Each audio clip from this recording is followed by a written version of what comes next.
तो फिर बढ़ने कर दो। तो महिला के लिए आप लोग अगर सोचते हैं कि महिला आरक्षण बिल लाया गया है और वो महिला आरक्षण बिल से महिला लाभान्वित होंगी, तो मैं इस मंच से अमित शाह जी को माननीय प्रधानमंत्री जी को कहना चाहती हूँ, महिलाओं को मूर्ख समझना बंद कीजिए, बंद कीजिए।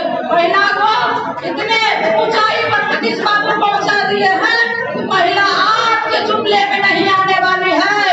महिला को समझ आ गया कि आपका ये जो झुनझुना है महिला आरक्षण में, वो महिला को शौक नहीं है। क्योंकि हमारे सांसद महोदय प्रभारी मंत्री थे, इनको पता है कलेक्ट्रेट में बैठक था और सामंतवादी विचार, हम लोग जो कहते सामंतवादी कोई जात है नहीं, हमारे जननायक साहब कहते थे सामंतवादी के विरोध में थे, कोई जात के नहीं।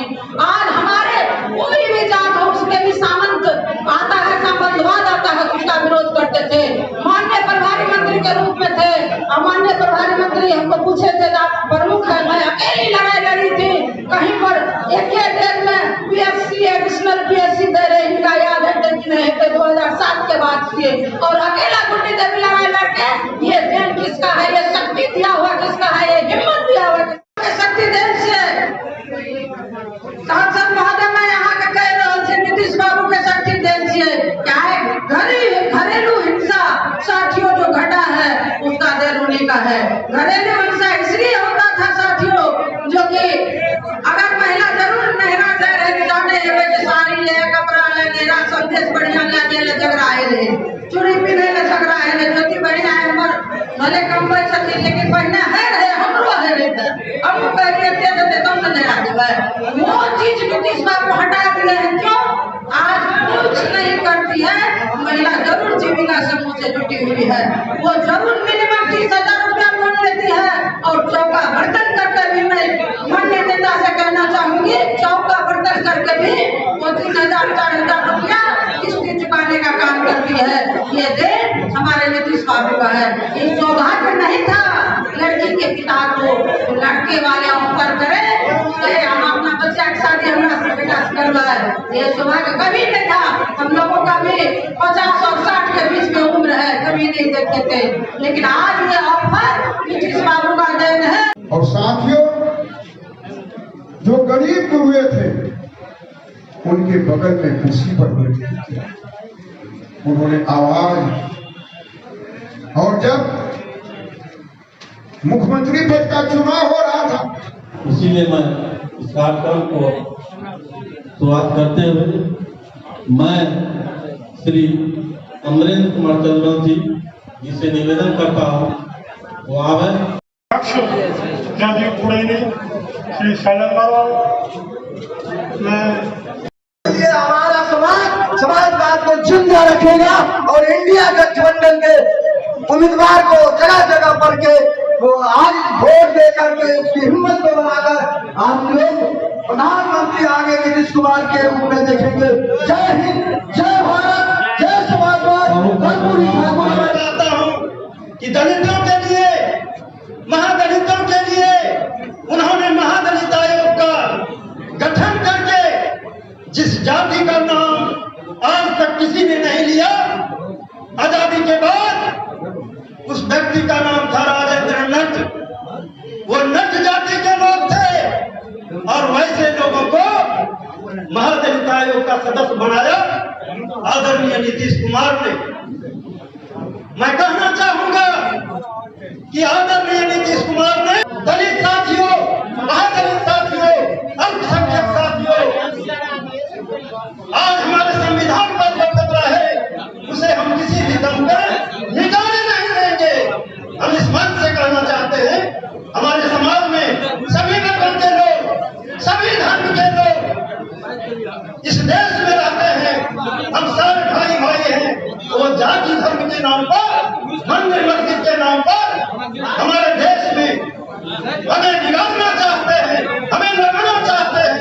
वैसे लोगों से सावधान रहना है और आने वाला जो समय है हम आदरणीय नीतीश कुमार के आह्वान पर ये महागठबंधन का जो आह्वान होगा, जो निर्देश होगा, वैसे लोगों को, चाहे वो विधानसभा का चुनाव हो, चाहे लोकसभा का चुनाव हो, वैसे लोगों को हम वोट दे करके बिहार का तो मालिक बनाएंगे ही, मौका लगा तो हम दिल्ली की गद्दी पर भी बैठाने का काम करेंगे। और आज के नेता कपड़ा पे ही उनका नाम चलता है पूरी दुनिया में कि 6.5 करोड़ रुपये का ये सूद है उनका, और वो एक नेता था।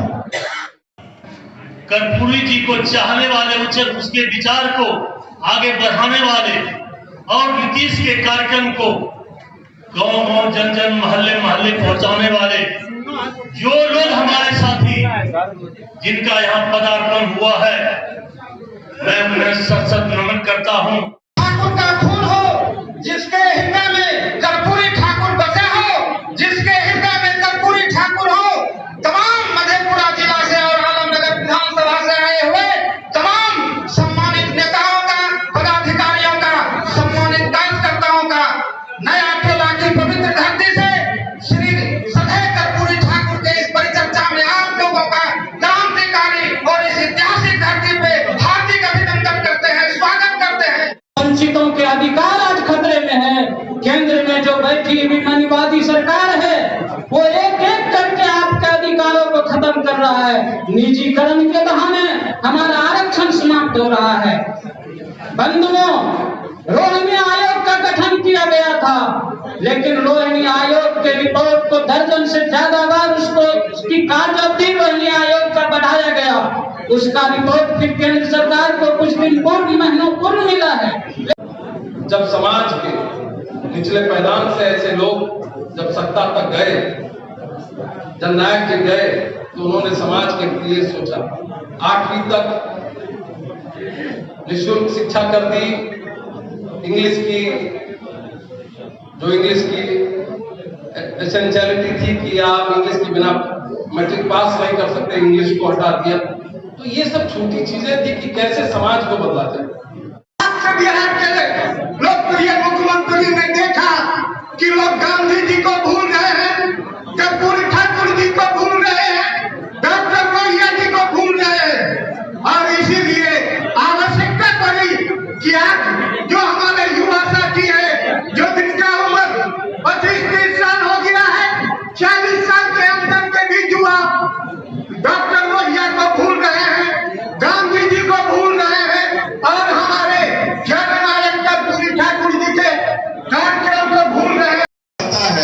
वह अनुकरणीय है और हम लोग इनसे देख करके सीखते हैं कि किस तरह से एक नेता जो समाजवाद के राह को आगे बढ़ाता है तो अपने कार्यकर्ताओं को किस तरह गले में लगाते हैं और उसको साथ लेकर के आगे बढ़ने का प्रयास करते हैं। मैं सिर्फ 2 विभूति की बात करूंगा, एक स्वर्गीय और एक वर्तमान, और 2 व्यक्ति की बात, 2 बात कहूंगा। सर नहीं है, हम लोग को कहीं जाना भी है, हमारे मंत्रिमंडल के बहुत मुकाबले में है। आज हम लोग कर्पूरी परिचर्चा पर बात करते हैं। गरीबों का मसीहा, गरीबों का मसीहा, गुदरी का लाल, जन जन का नेता जननायक कर्पूरी ठाकुर और बिहार का विश्वकर्मा स्वर्गीय कर्पूरी ठाकुर जी अमर रहे। श्री नीतीश कुमार जिंदाबाद, श्री नीतीश कुमार जिंदाबाद, नरेंद्र बाबू जिंदाबाद, नीतीश बाबू जिंदाबाद, अमिताभ बाबू जिंदाबाद, कर्पूरी ठाकुर अमर है।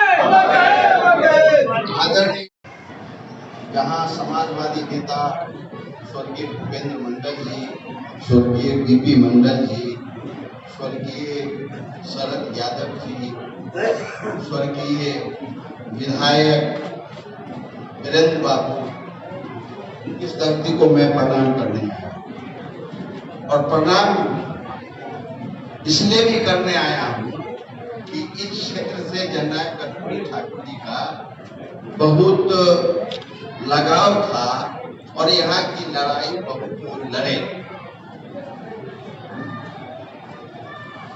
आपको बधाई दो कि इस विपरीत परिस्थिति में वर्षा के कारण मेरा भी मन डोल गया था कि अब जाएं कि नहीं जाएं, जाएं कि नहीं जाएं, लेकिन हमने कहा कि नहीं जाना चाहिए। नरेंद्र बाबू से बातचीत हुई टेलीफोन से, तो इन्होंने कहा कि कार्यकर्ता तो कुछ आएंगे निश्चित रूप से, तो जाना चाहिए। मैं आया, धैर्यपूर्वक सभी वक्ताओं की बात सुनी, जो नहीं बोले हम उनकी बात से वंचित रह गए।